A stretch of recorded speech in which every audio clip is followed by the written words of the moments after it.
Bienvenido a nuestra sesión 11 de estudios en la segunda carta de Pedro. Ya estamos listos para emprender nuestra meditación e investigación en el tercer capítulo. Y para esta lectura corta, les invito a regresar conmigo a la Reina Valera, la revisión de 1909, la que conocemos como la versión antigua.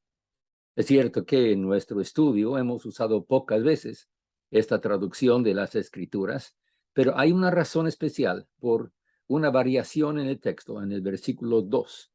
Antes de entrar en ese detalle, leamos los primeros dos versículos del capítulo 3 de Segunda de Pedro, leyendo de la versión antigua. Carísimos, o sea, amados, dice Pedro, yo os escribo ahora esta segunda carta, por las cuales ambas, las dos cartas, dice, despierto con exhortación vuestro limpio entendimiento, para que tengáis memoria de las palabras que antes han sido dichas por los santos profetas y de nuestro mandamiento, que somos apóstoles del Señor y Salvador. Una vez más, especialmente esta segunda, el segundo versículo del capítulo. Dice Pedro, para que tengáis memoria de las palabras que antes han sido dichas por los santos profetas y de nuestro mandamiento, que somos apóstoles del Señor y Salvador. En el versículo 2, al final, hay una variación en los manuscritos del texto en el lenguaje original, el griego. Unos conocidos como manuscritos antiguos dicen vuestros apóstoles, o sea, los apóstoles de ustedes. Mientras los manuscritos del texto recibido tienen nosotros los apóstoles. La versión antigua, la revisión de 1909, mantiene la lectura del texto recibido, mientras que las revisiones de 60 y el 95 cambian el texto a favor del texto revisado, siguiendo esos manuscritos antiguos, aunque muchos han comprobado sus errores. Por lo tanto, esas revisiones tienen vuestros apóstoles. Las versiones más modernas nos confunden más por un cambio en la posición del pronombre posesivo nuestro o por suprimirlo completamente, el pronombre de ustedes o vuestro. La razón por mencionar esto es para poder descartar completamente que Pedro mencione el oficio del apóstol en la iglesia local. No habla de los apóstoles de ellos, de los destinatarios, sino de él mismo y los demás apóstoles originales del Señor.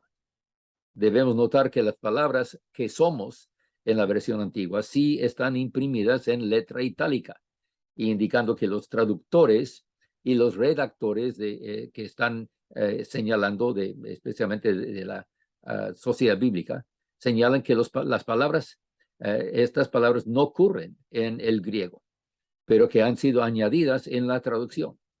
Una versión literal, entonces, del versículo 2, del texto de más confianza y más aceptación sería que Pedro está diciendo, para que ustedes tengan memoria de las palabras que antes han sido dichas por los santos profetas y del mandamiento de nosotros, los apóstoles del Señor y Salvador.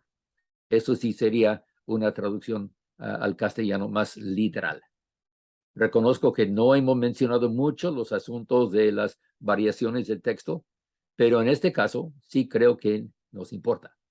Nadie debe citar este texto como para sostener la idea que las iglesias locales tenían sus apóstoles en la época de la iglesia primitiva. Lo que Pedro defiende sí es el valor de la enseñanza que él y los demás apóstoles habían recibido del Señor Jesucristo. Pedro les recuerda el propósito de escribirles estas dos cartas y la necesidad de poder siempre recordar las verdades que les ha enseñado. Eso es primordial en su pensamiento. Pero este texto tiene un mensaje devocional, un mensaje de meditación espiritual que yo creo es aún más importante. Y vamos a dedicar unos momentos a esto. Permítame entonces otra vez una cita más del señor Matthew Henry, el comentarista inglés. Su comentario puede darnos una perspectiva sana del valor de este pasaje.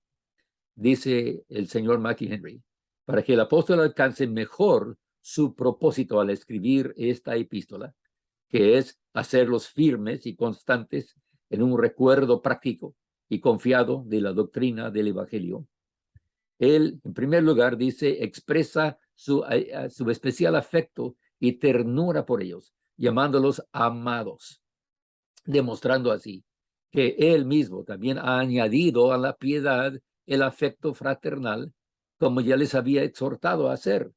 Recuerden, 2 Pedro 1:17. Sigue diciendo el comentarista Matthew Henry: los ministros deben ser ejemplos de amor y afecto, así como de vida y conversación.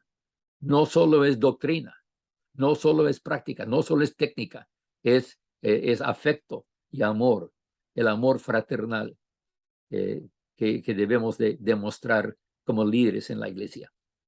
En segundo lugar, dice Henry que Pedro les muestra un amor sincero y una preocupación sincera por ellos, al escribirles lo mismo, aunque ahora en otras palabras. Siendo cosa segura para ellos, no será penoso para él escribirles así. Y luego, en tercer lugar, Henry dice que para recomendar mejor el asunto, Pedro les dice lo que quiere que recuerden. Y son tres cosas que que deben recordar. Primeramente, las palabras dichas por los santos profetas, quienes fueron divinamente inspirados, tanto iluminados como santificados por el Espíritu Santo. Y viendo purificadas las mentes de esas personas por la operación santificadora del mismo Espíritu, estarían mejor dispuestas a recibir y retener lo que venía de Dios de los santos profetas.